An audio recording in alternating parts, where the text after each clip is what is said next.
Today we're here to announce that the House, the Senate, and the Governor's Office has finalized plans on how to address each of these issues. We have reached an agreement on a significant, responsible tax cut that will pump an additional $237 million into taxpayers' pockets and into the local economy once it is fully realized.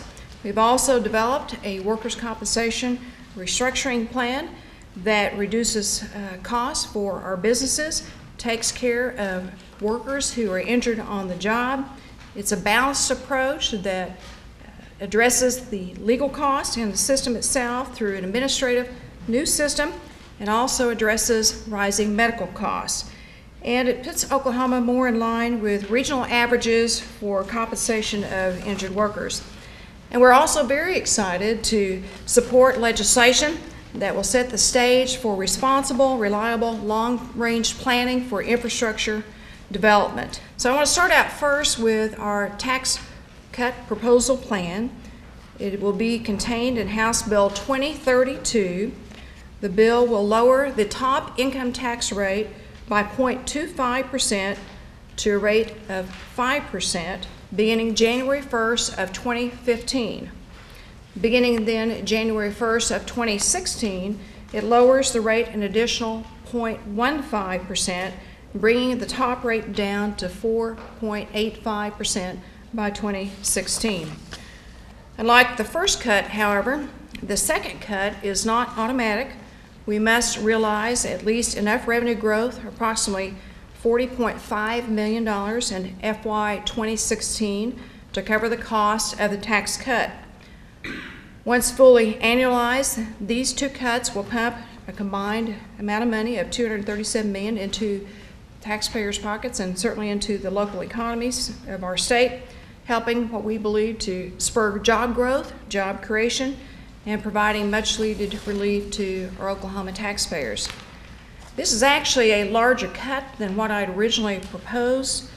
It's a real victory, I think, for our taxpayers and for our citizens. And although the tax cut does not take place immediately, passing a tax cut bill this year sends a signal to our businesses and to our Oklahomans that, unlike the federal government and frankly many other states that are increasing their taxes, that Oklahoma is committed to a reduction in its income tax rate and to help us be more business friendly and certainly be more family friendly. That's a huge positive step for our businesses and certainly those that are considering relocating their businesses to another state from a higher tax state. The goal, of course, on workers' comp, somebody gets hurt, you want to make sure they get back to work as soon as possible. So we're trying to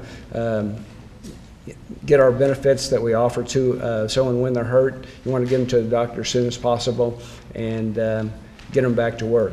Our employees are very important, and certainly it's incumbent upon companies to make sure they've got a safe workplace for their employees. So those employees are valuable. We want to make sure they get the best help that they can, but we also want them back to work as soon as possible. I want to talk a little bit as the pay-as-you-go plan. We've talked about it for some time now, and I'm happy and excited that our offices have come together to ensure a better future for Oklahoma, and pleased that we will be addressing our crumbling infrastructure needs on a pay-as-you-go basis. And the governor has already outlined the first priority of that, which is this building, which is really the emblem of our democracy in fixing the state capitol.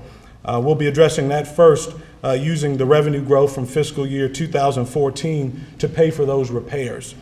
Taxpayers will also see an income tax reduction in 2015, as was mentioned, and all remaining funds will then be used outside of what's needed for the capital, will be used to fund the other infrastructure needs through the long-range planning capital planning commission.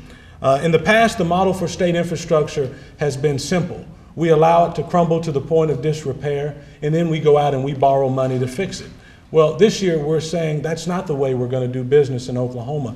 This year we're going to pay for the needs that we have. We're going to develop an 8-year plan to address the other needs, and we're going to address the needs of this state capitol building immediately. And I think that's a kudo win for not just the people in this building, but I think it's a win for the people of Oklahoma who are actually the taxpayers.